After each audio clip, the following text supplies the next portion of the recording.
Nothing compares to the joy of chanting Hare Krishna. Bhaktivinoda Thakur says, in all the 14 worlds is a lot of different worlds, okay? There's a lot of things to do in those worlds. In all the 14 worlds, there is nothing more to be had than the chanting of Hare Krishna.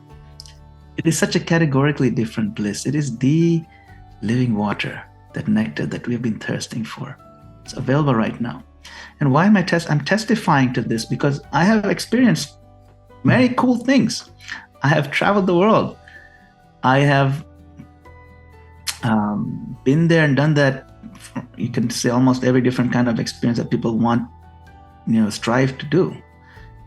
I've been to India, I've been to Europe, I went to the nicest hotels, and we took the best pictures and wear the nice clothes, and so many cool things we've done, and went all over America and Canada and South America. I went to Colombia and Brazil. I've been all over Africa. There's not much I haven't seen anymore. It's all this. After a while, you realize, how many more cruises can you take before it gets totally boring? How many times can you go to Disney World? I mean, you go to Dubai and the whole thing is just so like artificial and flashy, and like, wait a minute, why are we getting so worked up about this? Why are people spending millions of dollars and so much time and energy to squeeze out a little bit and just mostly it's just faking it, mostly just faking your joy so you can looks nice on Facebook when you share it with your friends to make them jealous of you, but it's really not, there's really not that much in this world. You actually, once you start chanting Hare Krishna and you feel that bliss, you realize the glare of material nature is just that. It's just glare. You cut out the glare, It distracts you from the real image. Now you have a glare on the screen when you can't see the image that you actually want to see. So Maya is like that. The material world, it looks bright, but it's actually blocking the vision of the real image. You see? Prabhupada uses the word glare of Maya, he uses in a different context, but I thought it's a good analogy when the glare comes on your screen,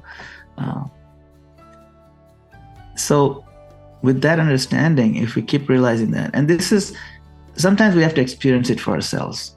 We give it a shot, we give the material world a try, and we try, okay, I thought this will make me happy.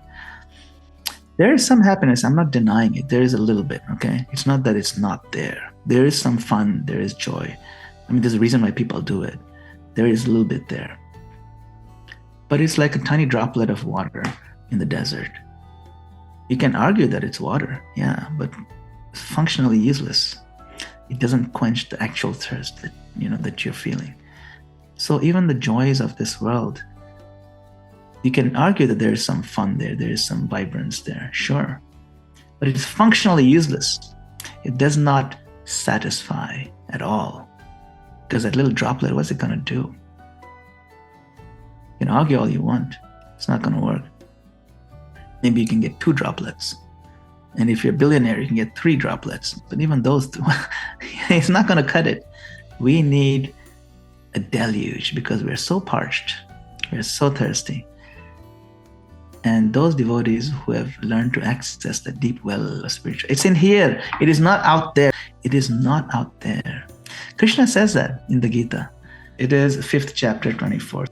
One whose happiness is within, who is active and rejoices within, and whose aim is inward, is actually the perfect mystic. He is liberated in the Supreme, and ultimately he attains the Supreme. And Prabhupada explains the purport, the short purport. He says, unless one is able to relish happiness from within, how can one retire from these external engagements meant for deriving superficial happiness? A liberated person enjoys happiness by factual experience. Factual experience.